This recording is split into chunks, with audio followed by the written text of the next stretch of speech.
2030년 1월 1일 역사적인 순간이 펼쳐졌습니다. 북한의 급작스러운 체제 변화로 평화적 통일이 이루어진 것이죠. 전 세계가 주목하는 가운데 서울과 평양을 잇는 경의선에서 첫 통일 열차가 출발했습니다. 하지만 현실은 생각보다 복잡했습니다. 우선 화폐 통합부터 큰 문제였죠. 북한 원화 1,000원이 남한 원화 1원 정도의 가치밖에 되지 않았습니다. 2,400만 북한 주민들이 하루아침에 경제적 충격을 받게 된 거예요. 언어도 문제였습니다. 70년간 떨어져 살면서 같은 한국어라고 해도 많은 단어들이 달라졌거든요. 남한에서 아이스크림이라고 하는 것을 북한에서는 얼음보숭이라고 했고, 라면은 꼬부랑국수였죠. 의사소통에서부터 작은 혼란들이 시작됐습니다. 통일 1년 후 대규모 인구이동이 시작됐습니다. 북한 지역 주민들 중 약 500만 명이 남한 지역으로 이주를 원했어요. 특히 평양, 원산, 청진 등 주요 도시 주민들의 이주 열망이 컸습니다. 하지만 남한도 준비가 부족했죠.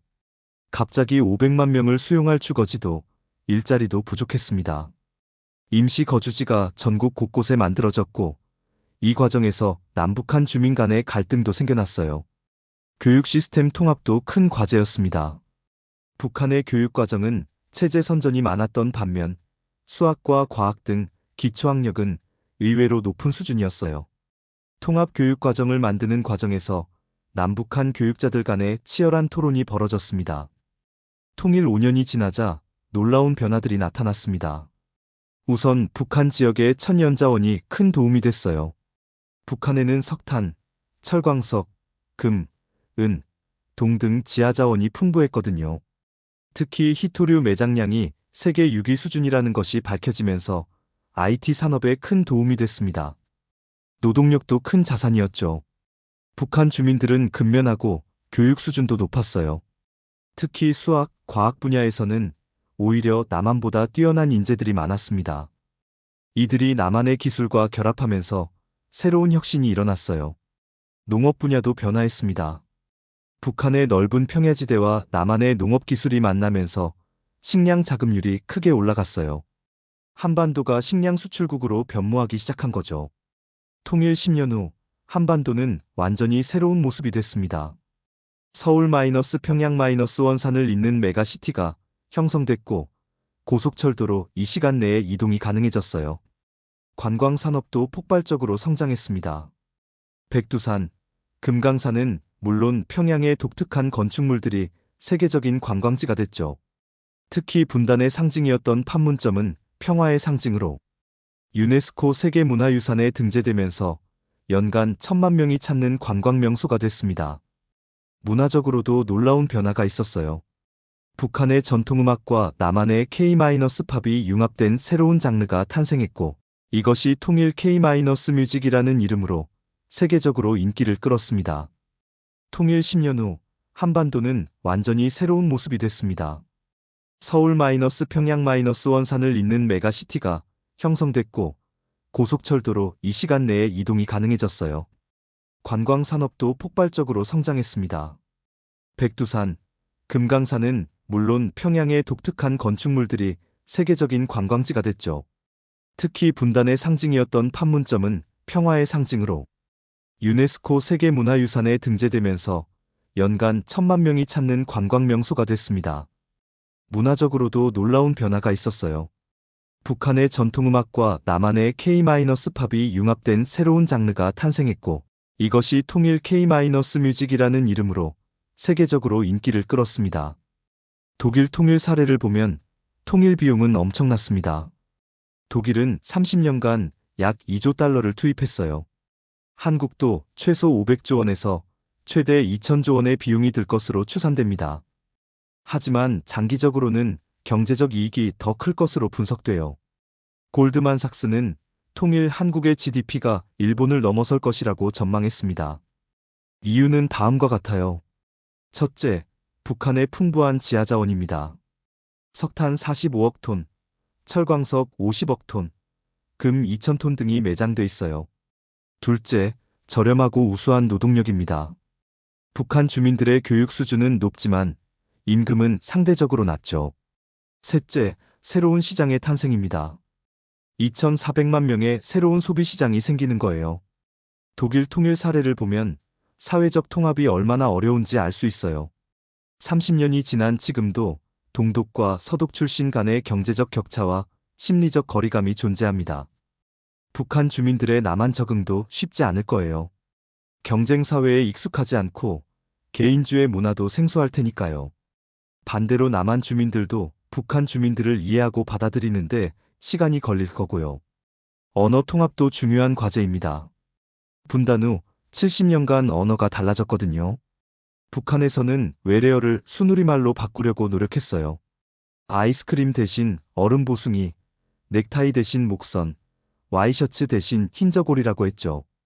통일 한국은 국제정치 지형도 바꿀 거예요. 인구 7,700만 명의 통일 한국은 세계 18위 규모가 되고 GDP는 세계 10위권에 진입할 것으로 예상됩니다. 중국과 일본은 복잡한 감정을 가질 거예요. 중국은 북한이라는 완충지대를 잃게 되고 일본은 강력한 경쟁자가 바로 옆에 생기는 셈이니까요. 미국은 동북아에서 더 강력한 동맹을 얻게 되겠죠. 러시아도 관심이 클 거예요.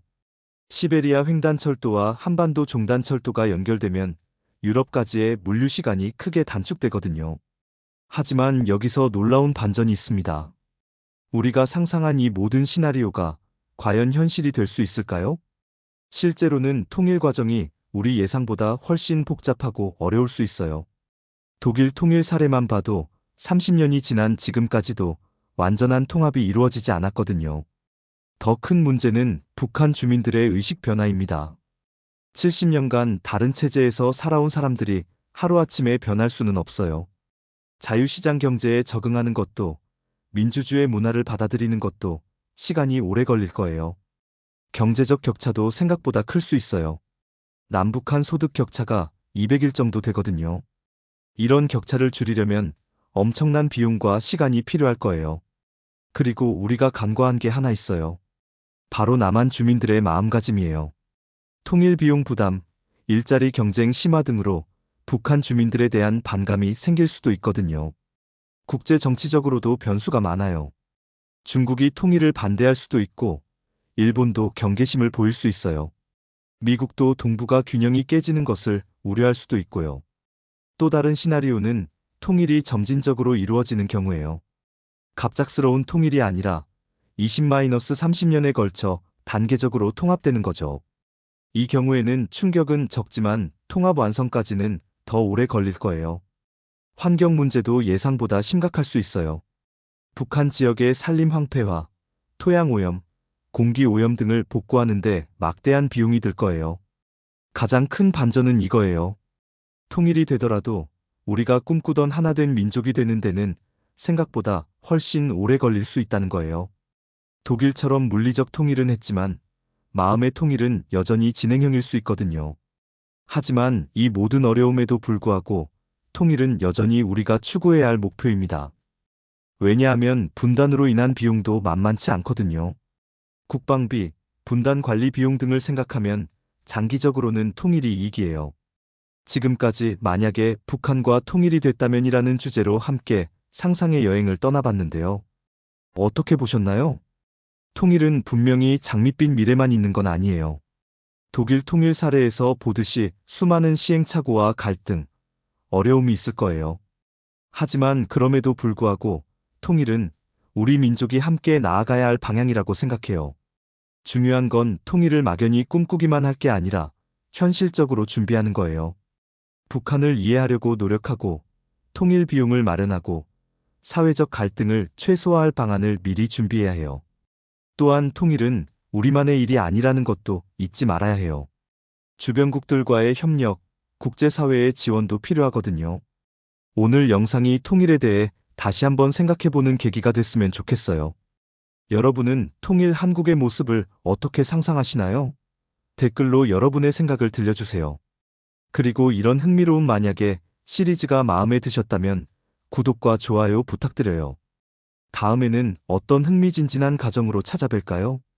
여러분의 제안도 댓글로 남겨주시면 적극 반영하겠습니다. 오늘도 시청해주셔서 감사하고 다음 영상에서 또 만나요.